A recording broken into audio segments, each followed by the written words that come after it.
आराध्य, परम श्रद्धेय, परम वंदनीय, परम स्मरणीय श्रमण भगवान महावीर की अध्यात्म यात्रा का प्रसंग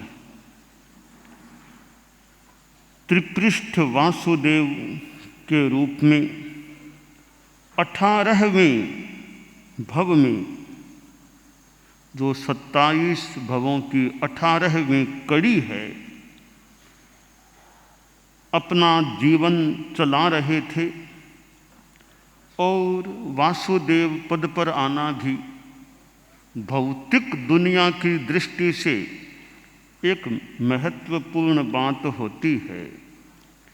जहाँ अध्यात्म जगत की बात करें तो धर्म के जगत में और अध्यात्म के जगत में और जैन शासन के संदर्भ में सर्वोच्च पद है वो तीर्थंकर का होता है। तीर्थंकर से बड़ा कोई व्यक्ति धर्म के जगत में और खासकर जैन शासन के संदर्भ में कोई नहीं होता और सब उनसे मानो निश्रामिक उनके नीचे कह दें, जो भी कह दें, केवली भले केवल ज्ञानी तो हैं, तो तीर्थंकर पद तो तीर्थंकर के पास होता है।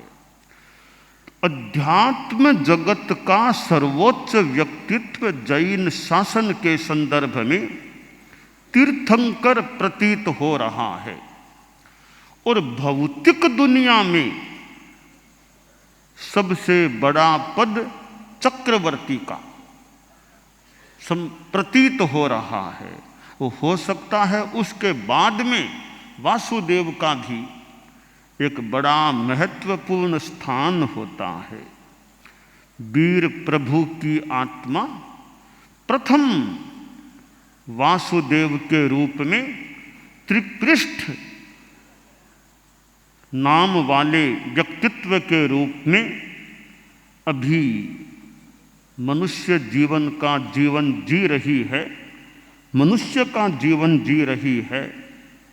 और एक बार उस पोतनपुर में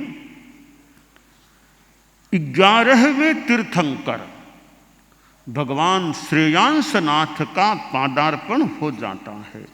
यानी यह जाना जा सकता है कि वीर प्रभु जब त्रिपृष्ठ भव में थे तब 11वें तीर्थंकर श्रेयांसनाथ भगवान विराजमान थे। जब मरीचि के भव में थे तब पहले तीर्थंकर ऋषभ भगवान थे। पहले तीर्थंकर, 11वें तीर्थंकर, 24वें तीर्थंकर खुद बनने वाले हैं। भगवान श्रेयांसनाथ का प्रवचन हुआ, देशना हुई और दोनों भाई अचल और त्रिपृष्ठ ने प्रवचन का श्रवण किया। और यह प्रवचन की भी अपनी कोई धारा होती है। कोई कोई प्रवचन बड़ा प्रभावी हो सकता है और प्रवचन के प्रवाह में जनता मानो श्रोतृगण बह जाता है। और सबसे बड़ी बात है वो प्रवचन भीतर को छू जाए, भीतर को छू जाए और कोई प्रेरणा प्राप्त हो जाए, जीवन में उत्थान हो जाए, उत्कर्ष हो जाए, आत्मोत्थान हो जाए, वो बड़ी बात होती है। दोनों भाइयों ने परम प्रभु श्रेयांसनाथ की देशना सुनी और त्रिपृष्ठ को सम्यक्त्व की प्राप्ति हो जाती है। क्योंकि नयसार के भव में भी सम्यक्त्व तो मिला था, परंतु क्षायोपसम्यक सम्यक्त्व है वो आ गया, फिर वापिस जा भी सकता है, फिर आ सकता है। तो नयसार के भव में सम्यक्त्व की प्राप्ति हुई, फिर वह सम्यक्त्व चला गया था। और श्रेयांस प्रभु का प्रवचन श्रवण हुआ है और वासुदेव त्रिपृष्ठ को पुनः सम्यक्त्व की संप्राप्ति हुई है। और कुछ समय बाद संभवतः वह सम्यक्त्व वापिस चला गया आखिर जाना तो नरक में है ना, नरक का आयुष्य बांधना है तो सम्यक्त्व में, तो वो कैसे बन देगा। तो सम्यक्त्व चला गया। अब वासुदेव थे, शास्ता थे, सत्ताधारी थे, और सत्ता मिलना भी अपने आप में बड़ी बात है। आज भाद्रव शुक्ला तृतीया है, तीज है, और आज परम पूज्य कालूगणी ने इस दिन मुनि तुलसी को युवाचार्य पद प्रदान किया था। मानो संग की सत्ता उनके नाम की थी।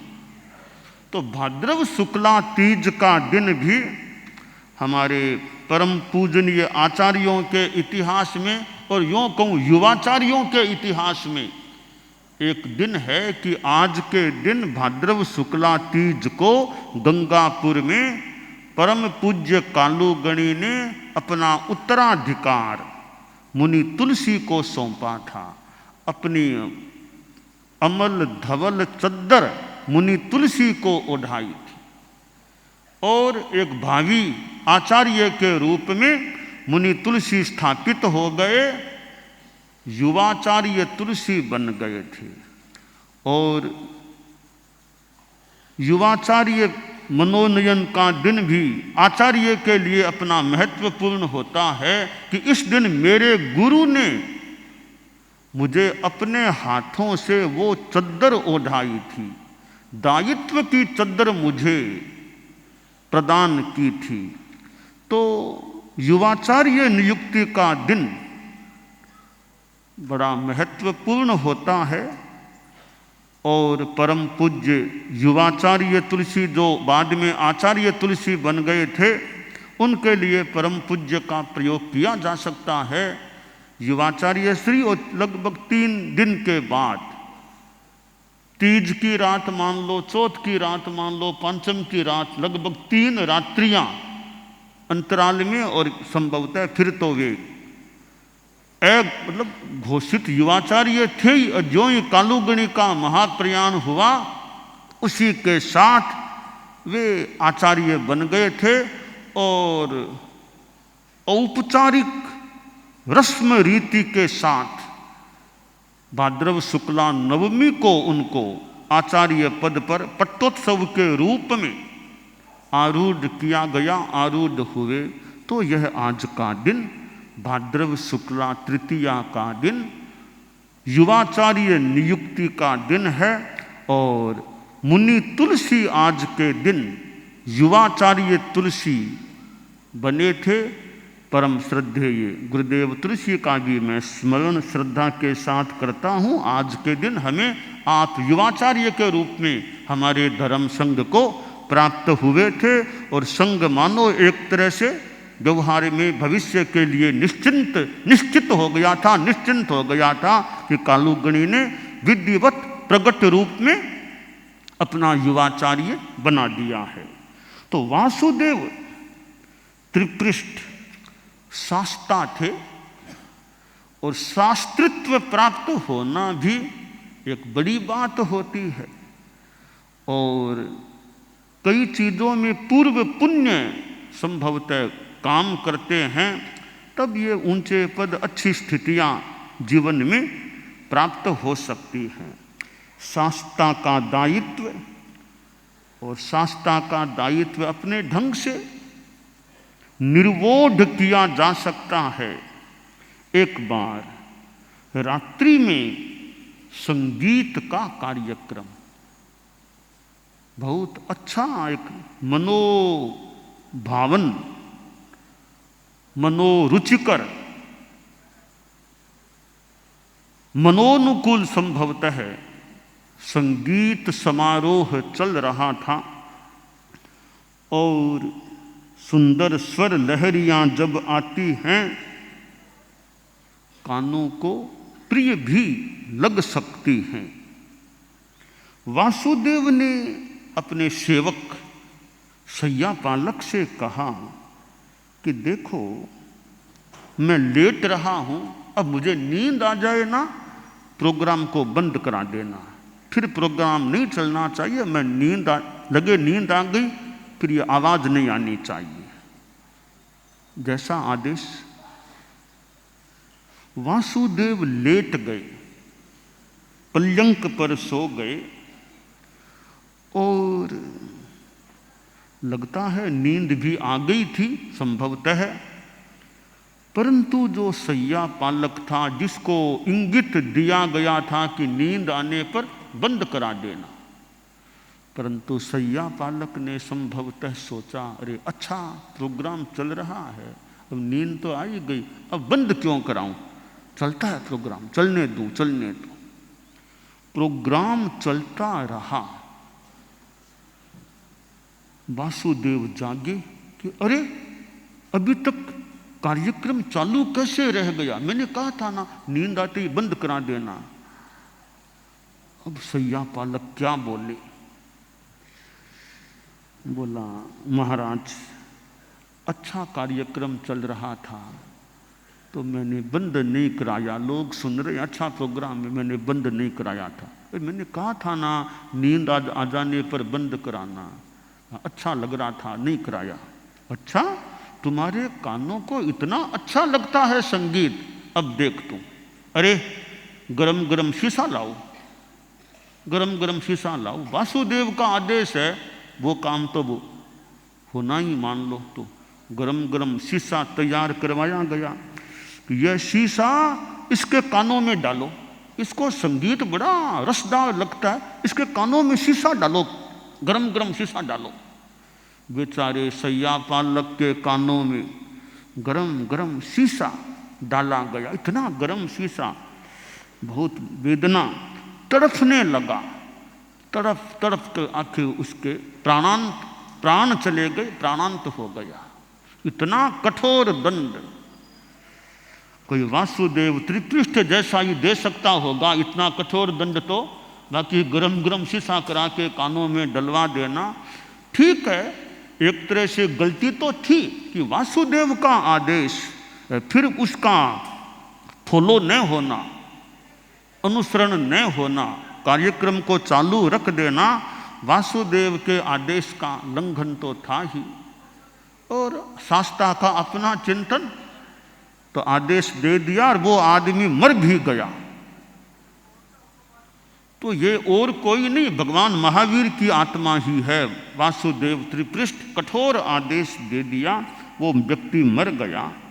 और भी इस जीवन में अनेक हिंसक कार्य प्रभु की आत्मा ने किए थे, तो कर्म करेंगे तो उनका फल तो भोगना होता है। आसातना न हो, तीर्थंकरों को भी अपने कर्मों का फल भोगना पड़ता है।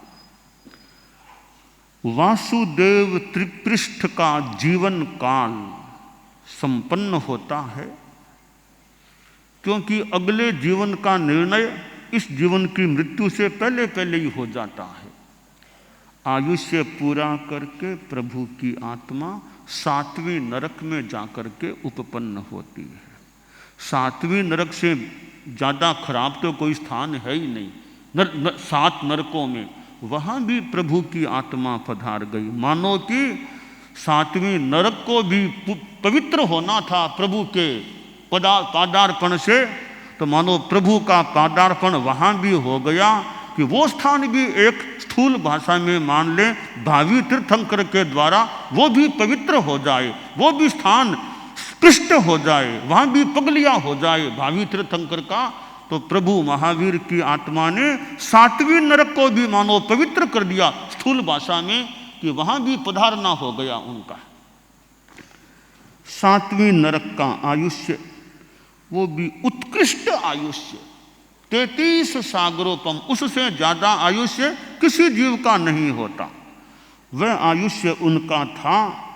33 सागरोपम का आयुष्य पूरा कर 20वें भव में प्रभु महावीर की आत्मा सिंह के रूप में, शेर के रूप में पैदा होती है। और शेर में भी संभव है हिंसा के कार्य। फिर आयुष्य पूरा करके अब 4थी नरक को पवित्र करने के लिए मानो स्थूल भाषा में वहाँ प्रभु की आत्मा पधारती है। 4थी नरक भी उनके पादार्पण से युक्त हो जाती है। वहाँ का आयुष्य पूरा करके अब 22वां जन्म रत्नोपुर नगर में राजा प्रिय मित्र के रूप में अब जन्म होता है। वहाँ राजा प्रिय मित्र था रत्नोपुर नगर में। महारानी का नाम बिमला था, बिमला महारानी। महारानी बिमला की कुक्षी से अब प्रभु महावीर की आत्मा मनुष्य के रूप में, शिशु रूप में जन्म लेती है। राजकुमार का जन्म हो गया है। राजा को राजकुमार भी चाहिए, तो राजकुमार का जन्म हो गया। नाम रखा गया बिमल। राजकुमार का नाम बिमल रखा गया। यौवन वय आने पर विवाह संस्कार संपन्न हुआ और प्रिय मित्र ने सोचा अब राजकुमार की शादी का काम संपन्न हो गया है, अब मुझे तो आत्म कल्याण में लगना चाहिए। यह राज्य का दायित्व अब राजकुमार को सौंप दूं, वो अपना काम संभाले, राजा बन जाए, मैं साधना में लगूं।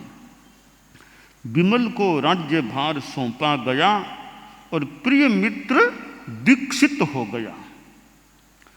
अब बिमल राजा बन गया। राजा बड़ा ही नीति निपुण, सरल, परिणामी, करुणाशील राजा था बिमल, राजा बिमल। और प्राणियों के प्रति या आत्मा के प्रति मान लें जो भी दया। एक बार महाराज बिमल किसी कारण से समीपवर्ती जंगल में गए। वहां देखा एक शिकारी जाल बिछाकर हरिण हरिणियों को पकड़ के उसने रखा है। सोचा निरपराध पशुओं की यह दशा, ऐसा क्यों होना चाहिए। बिमल के भीतर दया के भाव जगे। शिकारी को समझाया भैया शिकार नहीं करना चाहिए। समझा करके उसको शिकार का त्याग करा दिया। जीव हिंसा का यूं समझा करके त्याग कराना आत्म कल्याण के लिए लोकोत्तर अनुकंपा का कार्य हो जाता है।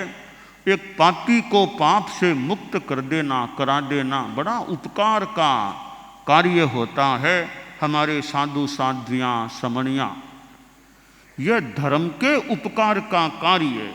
किसी को तपस्या की प्रेरणा देना, उपवास करो, वो करो, पोषा करो, नशे का त्याग करो, नियम लो, पोरसी करो, अध्ययन करो, तत्वज्ञान सीखो, आदि आदि की प्रेरणा देकर के पता नहीं कितनों का कल्याण होने में, करने में इनका योगदान होता है। और बहिर्बिहार में भी हमारे सिंगाड़े हैं, समणियाँ हैं, संत हैं, जो भी हैं अपने ढंग से काम करते हैं। अभी जगह जगह पर्यूषण के प्रोग्राम और अपने अपने ढंग से कार्यक्रम चलाना, लोगों को आध्यात्मिक लाभ देने का प्रयास करना बहुत बड़ी बात है। तपस्याओं की झड़ी लग जाना, 21 रंगी भी और भी तपस्याओं का, यही नहीं यहाँ की तो एक बात है, जगह जगह भी अपने अपने ढंग से जो भी तपस्या आदि आदि रूप शुभ योग के कार्य हो रहे हैं और साधु साध्वियों समणियों का उसमें योगदान बड़ा एक परोपकार का, आध्यात्मिक और लोकोत्तर उपकार का कार्य हो जाता है। इतना ही नहीं, विदेश में भी समणियाँ रहती हैं और पर्यूषण 10 लक्षण जो भी के संदर्भ में कई ग्रुप गए हैं। और तो क्या मुमुक्षु बाइयाँ भी जगह जगह, और ये उपासक श्रेणी के सदस्य, उपासक उपासिकाएं कितनी जगह गए हैं और कहाँ कहाँ पर्यूषण के उपक्रम चल रहे होंगे। तो यह जो धर्म का उपकार है वो एक आध्यात्मिक या लोकोत्तर अनुकंपा का उपकार हो सकता है। तो राजा बिमल ने उसको समझाया, आदेश नहीं, जबरदस्ती नहीं, समझाया जो हिंसा का कार्य है, शिकार को छोड़ो। उसने शिकारी ने शिकार का त्याग कर दिया। यह प्रभु महावीर की आत्मा है राजा बिमल। और अंत में राजा बिमल ने चारित्र ग्रहण कर लिया, साधुपन ले लिया। यह एक अच्छी विधा है। राजे लोग भी कुछ समय तक राज्य संभाला, फिर संन्यास साधुपन ले लिया, अपनी आत्मा के कल्याण में मानो लग गए। वहां से आयुष्य पूरा करके 23वें भव में अब पश्चिमी महाविदेह में मूका नगरी, वहां राजा धनंजय और पटरानी धारिणी देवी के पुत्र के रूप में एक बच्चा पैदा होता है। शिशु प्रसूत हुआ, उसका नाम रखा गया है, नाम हुआ है प्रिय मित्र। प्रिय मित्र, जिसको मित्र प्रिय होते हैं, तो प्रिय मित्र। और राजा धनंजय ने समय आने पर प्रिय मित्र को राज्य भार सौंपकर दीक्षा ले ली। साथ में रानी ने भी दीक्षा ले ली। राजा रानी दोनों दीक्षित हो गए। कई बार ये दंपति भी दीक्षा ले लेते हैं। हमारे धर्म संघ में अनेक जोड़ों ने साधुत्व स्वीकार किया है और अनेक व्यक्ति कि दोनों ने दीक्षा ले ली। कालूगणी के समय भी मैंने आचार्य श्री से सुना कि अनेक जोड़े दीक्षित हुए थे। तो अच्छी बात है कि साथ में संन्यास साधुत्व स्वीकार कर लें। तो राजा और रानी दोनों ने दीक्षा स्वीकार कर ली और प्रिय मित्र अब सत्ता में आ गया और अब यहाँ चक्रवर्ती भी बन जाते हैं। प्रभु महावीर की आत्मा प्रिय मित्र के रूप में थी, अब वे चक्रवर्ती बन जाते हैं। और बाद में चक्रवर्तित्व भोगने के बाद उन्होंने भी दीक्षा ले ली, साधुपना स्वीकार कर लिया और पोट्टिलाचार्य के पास दीक्षित हो गए और अपना जीवन आखिर बिता करके 24वें भव में 7वें देवलोक महाशुक्र में उपपन्न हो जाते हैं और वहां से आयुष्य पूर्ण कर फिर राजकुमार बनते हैं। छत्रा नाम की नगरी थी। जितशत्रु महाराजा, भद्रा महारानी, महारानी भद्रा की कुक्षी से यानी वहाँ राजकुमार के रूप में, जितशत्रु के पुत्र के रूप में, नंदन के रूप में बच्चा पैदा हुआ। नाम रखा गया नंदन, नंदन नाम रखा गया। तो यह भगवान महावीर के 25वें भव का नाम नंदन है। नंदन को आखिर राज्य भार सौंप दिया गया। राजा जितशत्रु साधु बन गया।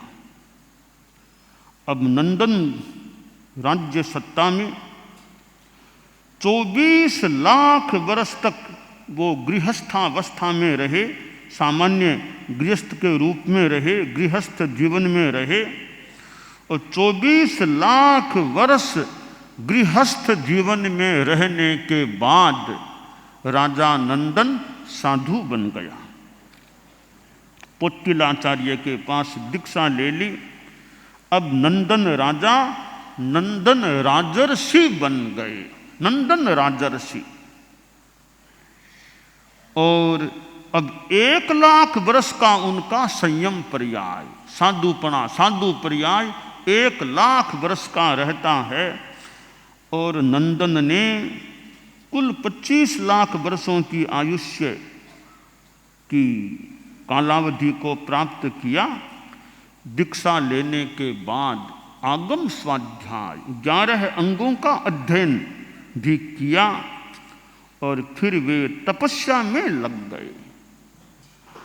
साधु जीवन में 3 चीजें, यूं और भी चीजें हो सकती है, महत्वपूर्ण है। एक तो स्वाध्याय, साधु स्वाध्याय करे, आगम कंठस्थ चितारना पढ़ना और भी अच्छे ग्रंथों को पढ़ना, तो स्वाध्याय एक बढ़िया कार्य है साधु जीवन में। दूसरा कार्य है सेवा। सेवा यानी वृद्धों की, ग्लानों की, सभ्यों की सेवा करना। गोचरी लाओ, पानी लाओ, लुंकार कंबल बिछा दो, सारा दे दो, दवाई ला दो, दवाई दे दो, पानी पिला दो, आदि आदि कार्य हैं सेवा करना। तो सेवा भी बहुत अच्छा कार्य है। एक काम हो गया स्वाध्याय, दूसरा काम हो गया सेवा। अब तीसरा है तपस्या। तपस्या करो। तो भाई जैसे अब एक छोटा साधु है, 10 वर्ष का, 11 वर्ष का, 12 वर्ष का अच्छा बुद्धिमान साधु है, तो पढ़ो, अभी अध्ययन करो, स्वाध्याय करो, को किसी कोर्स में लग जाओ। ये हमारे साधु साध्वियाँ प्रतिभा है, अनुकूलता, तो किसी कोर्स में लग जाएं। जैसे महाप्रज्ञ श्रुताराधना पाठ्यक्रम है, साध्वी प्रमुखा जी विराजे हैं जो इसके डायरेक्टर या निर्देशक जो हैं। तो महाप्रज्ञ श्रुताराधना पाठ्यक्रम आगम तत्वज्ञान का है, 7 वर्षों का यह एक पाठ्यक्रम है। अनेक चारित्रात्माएं इसमें जुड़े हैं।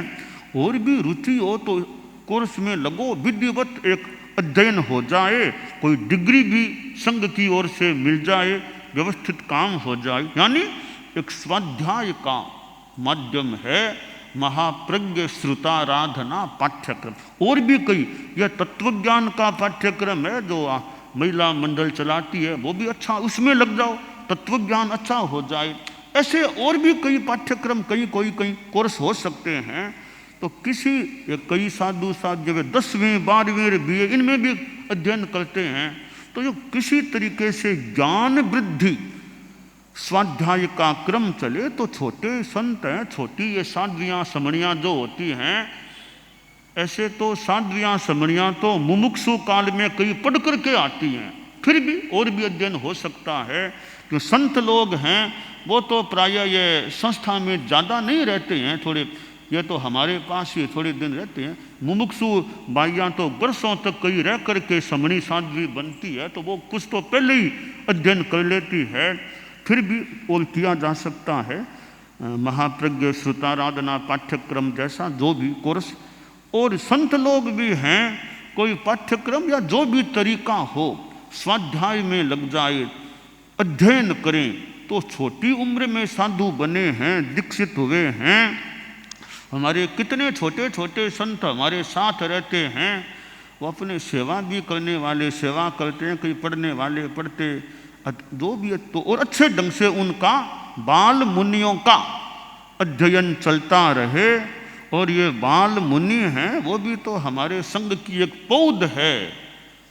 भविष्य आशा करें अच्छे हमारे संत बनेंगे, अच्छा काम करें। इसी तरह साध्वियाँ हैं, बड़ी होकर के खूब अच्छा काम करें, सेवा करें, काम में लगें, धर्म की प्रभावना करें, अच्छा व्याख्यान दें, प्रवचन दें, लोगों के प्रश्नों का उत्तर दें, तत्वज्ञान आदि आदि, जीवन की समस्या, व्यवहार कौशल आदि आदि विषयों पर भाषण दें, लोगों को औरों को जानकारी दें। तो अच्छी बात है। तो हमारे छोटे संत हैं, नई छोटी साध्वियाँ हैं, वो खूब विकास करें, अध्ययन करें, अच्छी चित्त समाधि में रहते हुए लिखना पढ़ना जो भी अच्छी योग्यता को अर्जित करें। और अग्रणी के पास न्यारा में भी, यहाँ भी जो भी छोटी नई साध्वियाँ हैं, तो अग्रणी भी यथासंभवतया ध्यान दे, भले यहाँ हैं, भले आज भी वे न्यारा में हैं, कि नई साध्वियाँ जिनके पास हैं, प्रतिभाशाली भी हैं, कैसे उनका ज्ञान का, अच्छे संस्कार, अच्छी साधना, अच्छा विकास हो सके। प्रतिभा कम भी है तो भी कुछ पढ़े, कुछ अच्छे संस्कार, अच्छी साधना का विकास हो।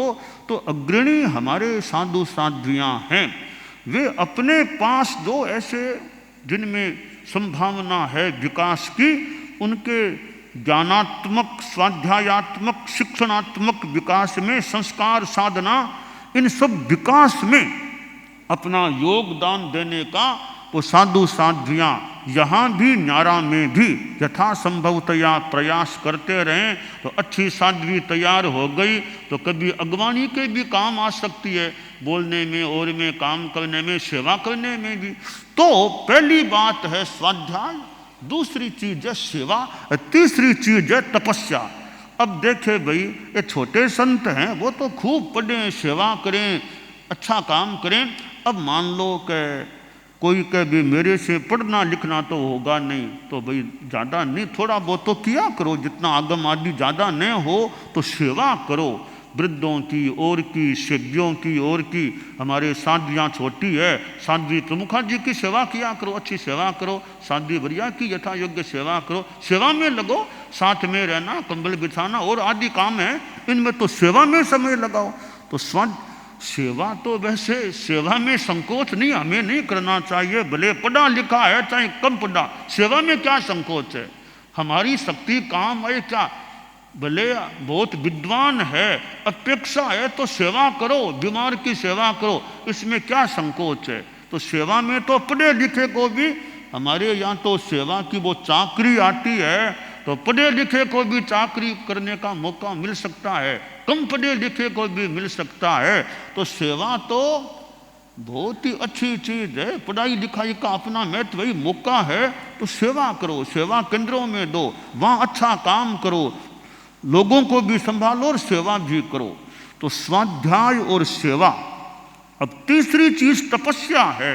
तो भाई अब मैं तो बूढ़ा हो गया, न तो ज़्यादा सेवा कर सकता और न ज़्यादा पढ़ाई लिखाई, तो भी तपस्या करो, एकांतरा शुरू कर दो, कभी बेला तेला कर लो, हो जितनी तपस्या करो, आत्मा का कल्याण करो।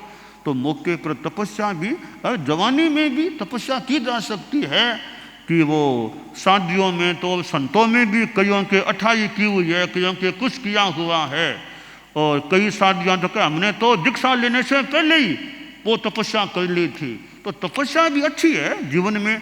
हमारे संत भी कई छोटे और 15 क्यार 16 क्यार ऐसे और भी ज़्यादा छोटे छोटे संत हैं, लंबी लंबी तपस्या कर चुके। बहुत ही ऊंची बात है, दूध मुँह से बच्चे तपस्या भी कर लेते हैं। इसी तरह छोटी वो साध्वी है, कितनी बार तपस्या करती। यूँ तपस्या भी अच्छी चीज़ है, अपना द्रव्य क्षेत्र काल भाव देख करके हमें वह तपस्या में भी अपने आप को नियोजित करना चाहिए। बाकी परिस्थिति देखनी चाहिए, स्वास्थ्य को देखना चाहिए कि मेरे सामने अभी क्या स्थितियाँ, वो देखना चाहिए। ऐसा नहीं तपस्या कर ली अब सो गए, अब तो काम तो नहीं। तो बाकी तो सिंगाड़ा है, छोटी साध्वी को भी इच्छा है, अच्छी बात है, 28 कर लो, 15 कर लो, मास कमन कर लो, हम लोग सेवा करेंगे, सहयोग तपस्या करो भले। तो यूँ वो गुरुकुलवास में कई छोटी छोटी साधियाँ तपस्या कर लेती है, तो साधियों का और का प्रोत्साहन आदि मिलता है, तो तपस्या में मनोभावना बढ़ जाती है। तो तपस्या भी एक कार्य है। तो स्वाध्याय, सेवा और तपस्या, इन तीनों में से किसी एक को मुख्यतया ले लें, थोड़ा थोड़ा तीनों करें, जैसी अनुकूलता हो, परिस्थितियों की अनुकूलता हो। तो साधु को स्वाध्याय, सेवा और तपस्या, इन तीन में से एक को अपना मुख्यतया जैसी अनुकूलता हो चुन लेना चाहिए। बड़ों से गाइडेंस भी लिया जा सकता है। इसके सिवाय ध्यान है, ध्यान भी ऐसे, स्वाध्याय के साथ ध्यान भी अच्छी बात है। ध्यान में चित्त लगा करके प्रेक्षा ध्यान आदि का अभ्यास करें कि हम ध्यान की गहराई में जाएं, कसायों की मंदता की साधना करें, कसाय प्रतनुकरण का अभ्यास करें। आज ध्यान दिवस भी है पर्युषण के अंतर्गत। तो राजा नंदन अब साधु बन गया और वह थोड़ा आगमों का अध्ययन भी किया, अब तपस्या में लग गए। प्रभु महावीर की आत्मा अब तपस्या में लग गई राजर्षि नंदन के रूप में। तो तपस्या भी कौन सी, मांस खमन मांस खमन मांस खमन मांस खमन, यूं मांस खमनों की तपस्या में लग गई। धन्य है प्रभु महावीर की आत्मा को निरंतर मांस खमन का, कोई बेले बेले पालने, ये प्रभु तो मांस खमन पालना करने लग गए। 1 लाख वर्ष का उनका संयम काल था, संयम पर्याय था। 1,00,000 वर्ष में 11,60,000 मास खमन कर लिए। 11,60,000 मास खमन कर लिए। धन्य है प्रभु को। तो और फिर तपस्या और अरहत भक्ति, और इस 25वें भव में प्रभु महावीर की आत्मा तीर्थंकर नाम गोत्र का उपार्जन कर लेती है। अब तीर्थंकर बनना उनका ऑफिशियली एकदम फिक्स हो गया है, एकदम भीतर में निर्णय हो गया है। और अब वहाँ का आयुष्य पूरा होता है। अंत में 2 मास का अनशन भी आया है। आयुष्य पूरा करके प्रभु की आत्मा 10वें देवलोक प्राणत में उपपन्न हो जाती है। और यह 26वां भव होता है। वहाँ 20 सागरोपम का आयुष्य है।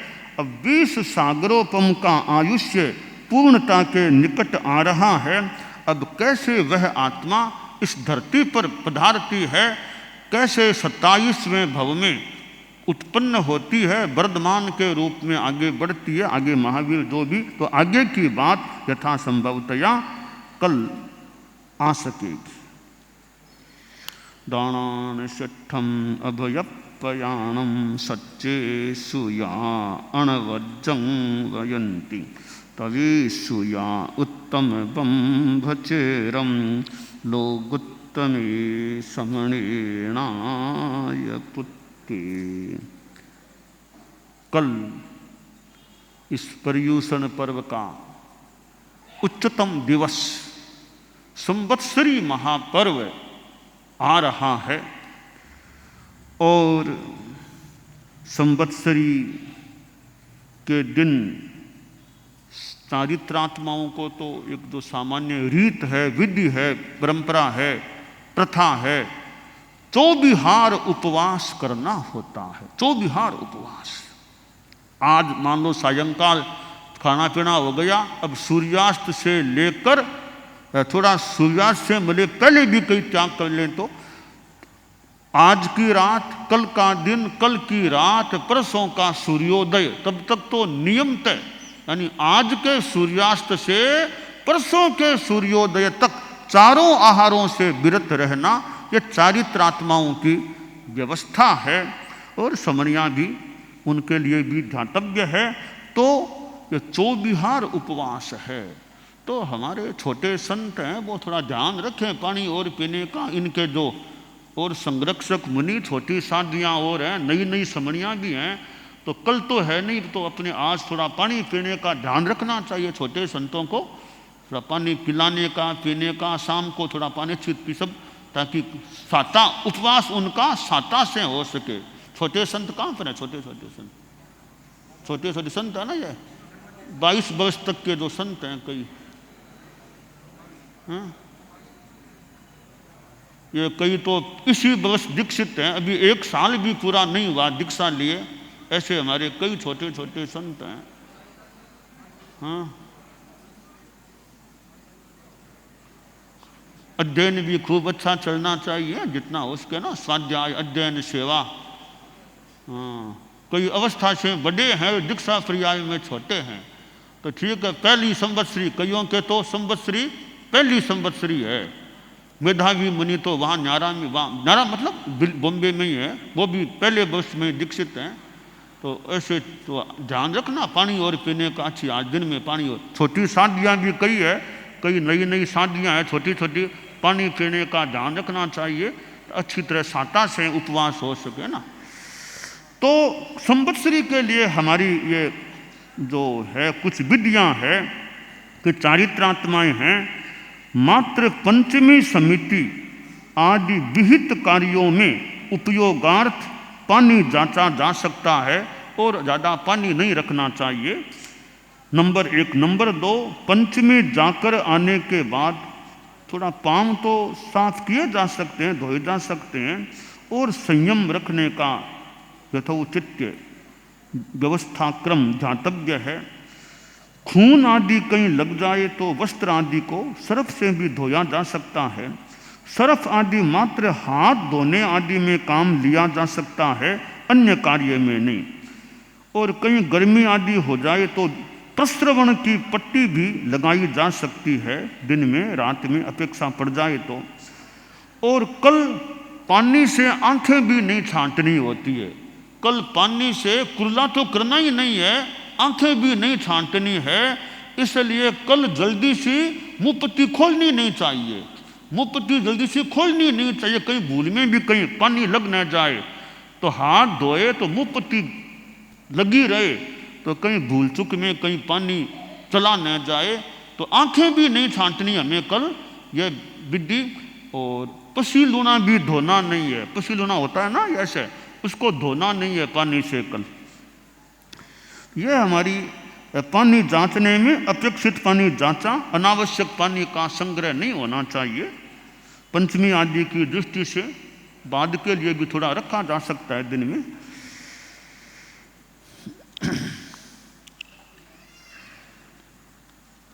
और कल का जो कार्यक्रम है वो वैसे लगभग 10 बजे के आसपास मैं यहाँ पहुँचने का भाव रखता हूँ यथासंभवतया, तो साधु साधियाँ भी तब तक उपस्थित हो सकते हैं।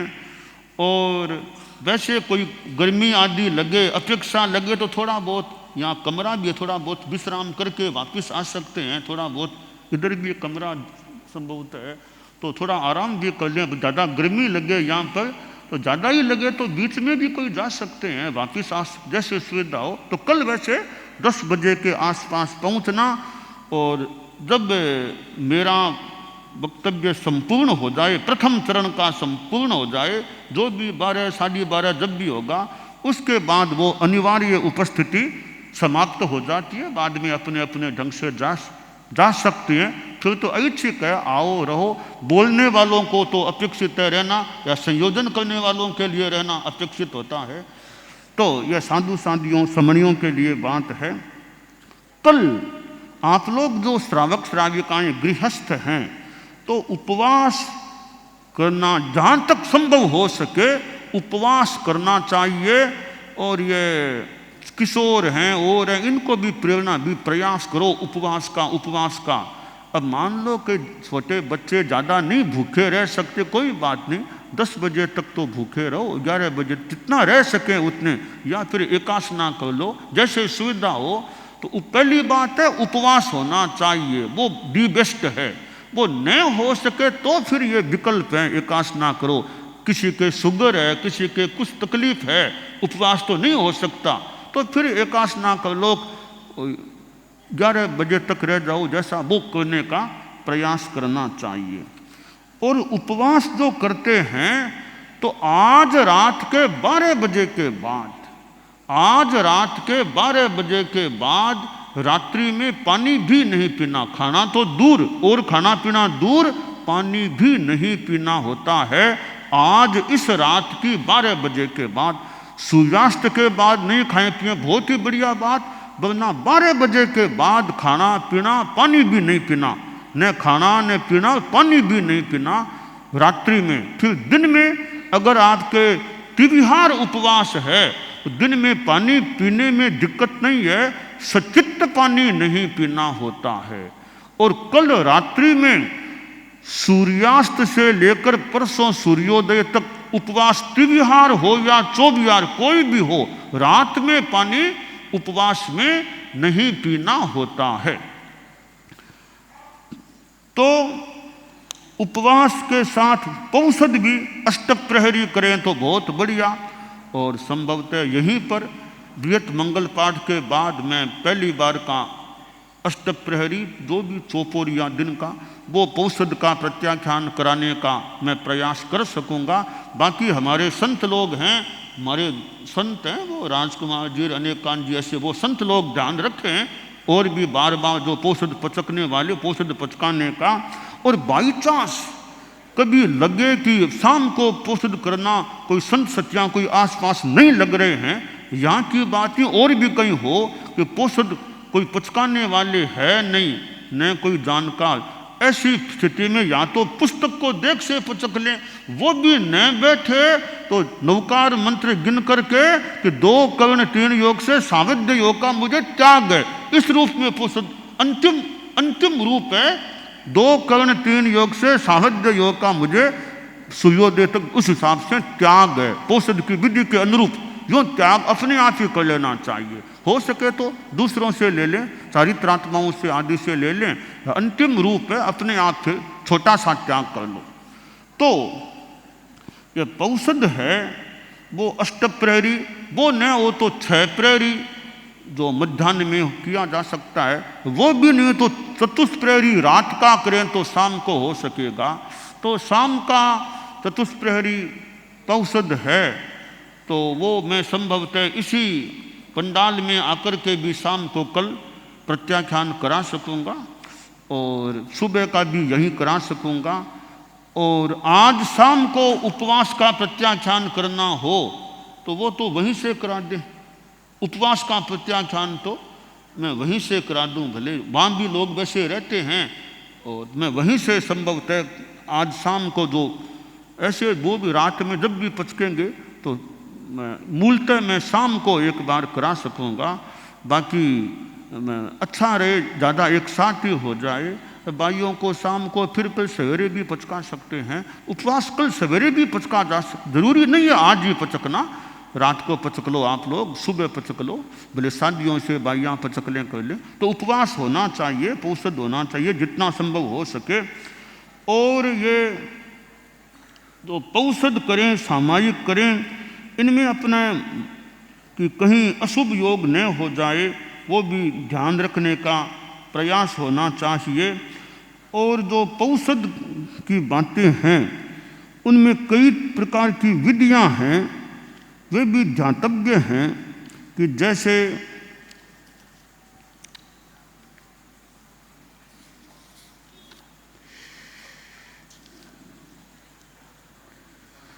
उपवास है मान लो, पौषद भी है, और कईयों को इनहेलर फुआरा पंप लेना होता है, तो वो उपवास में भी लिया जा सकता है। और उसमें कैप्सूल नहीं होना चाहिए, कैप्सूल दवा वो इनहेलर में नहीं हो तो वह इनहेलर पौषद में उपवास में भी दिन के समय में लेने में दिक्कत नहीं है। यानी जो इन ऑक्सीजन भी कोई ले ऑक्सीजन, तो वो भी दिन में लेने में दिक्कत नहीं है, तपस्या का भंग नहीं होता। और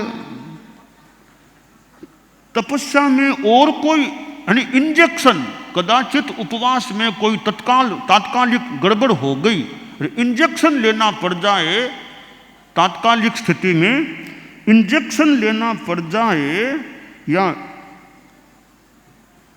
वो इंजेक्शन मजबूरी में लिया तो उपवास का भंग नहीं माना जा सकता, उसका प्रायश्चित ले लेना चाहिए। इंजेक्शन मजबूरी में तत्काल लेना पड़ जाए तो।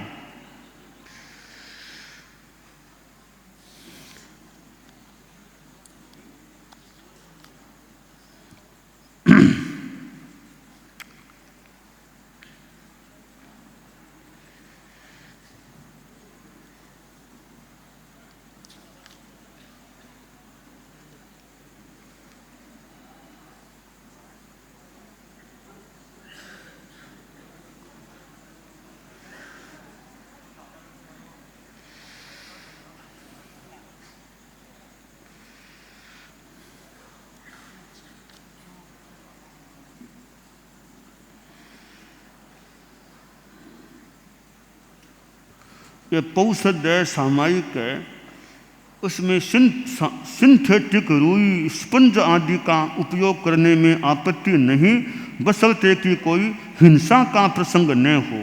10 साल से ज़्यादा पुराने रुई का बिछोना आदि उसके बीज के कारण सचित्त युक्त न माना जाए।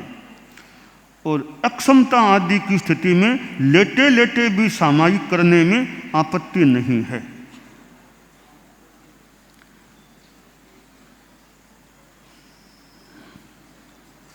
पौषध में गैस वाला तकिया काम लिया जाए तो आपत्ति नहीं है, किंतु पौषध के दौरान उसमें गैस न भरी जाए न भराई जाए। पौषध में ये बेंत, बांस का मुड्डा, निवार, मूंज आदि से निर्मित चारपाई का उपयोग करना निषिद्ध है। कारण की स्थिति में स्पंज, डनलप, फोम आदि व सोफा सेट का उपयोग करने में आपत्ति नहीं है। हिंसा वर्जन आवश्यक है, प्रतिलेखन भी आवश्यक है। पौषध में प्रतिलेखन भी की विधि होती है। पौषध में शरीर से संलग्न अधो वस्त्र, जैसे कल सवेरे अष्टप्रहरी पौषध लेंगे तो कल शाम को और परसों सुबह उपकरणों का प्रतिलेखन की विधि होती है, उसके लिए बताया जा रहा है। पौषध में शरीर से संलग्न अधो वस्त्र, पैंट, धोती, ये बाइयों के घाघरा आदि व गंजी, कमीज, ब्लाउज, साड़ी आदि ऊपरी वस्त्रों का प्रतिलेखन उन्हें बिना उतारे शालीन तरीके से दृष्टि प्रतिलेखन के रूप में किया जा सकता है तथा बिछाने व ऊपर ओढ़ने के कंबल, दुशाला आदि वस्त्रों का प्रतिलेखन, चद्दर का प्रतिलेखन हाथ में लेकर ऊपर नीचे दोनों तरफ देखकर किया जाना अपेक्षित है। पूंजनी व रजोहरण के धागों को ऊपर नीचे करके उनका प्रतिलेखन देखना अपेक्षित है। यदि उपकरणों में कांटा आदि हो, कोई त्रस जीव हो, उन्हें संयम पूर्वक एक तरफ रख देने की विधि है। पौषध व सामायिक में शौचालय में व मूत्रालय में जाने के लिए चप्पल जूती पहनने में आपत्ति नहीं है। शौचालय जाना हो तो चप्पल जूती पहनने में भी आपत्ति नहीं है। वह जीव रहित है या नहीं, इस पर ध्यान दे लेना चाहिए। जीव जंतु, कीड़ी चिंटी कोई नहीं होनी चाहिए, तो पहनने में आपत्ति नहीं है। उसका अलग से प्रायश्चित नहीं है। लघु शंका व शौच के प्रायश्चित में वह समाविष्ट है। प्रवचन स्थल, पंडाल में आने और जाने के लिए पौषध सामायिक में चप्पल आदि का प्रयोग नहीं करना चाहिए।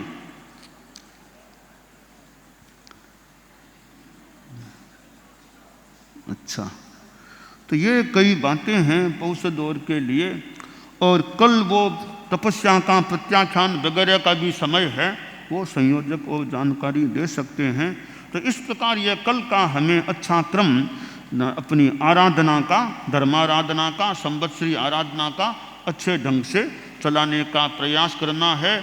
और आज की जो ये समय सारिणी है शिविर की ओर की, साधु साधियों के 9 द्रव्यों की सीमा है।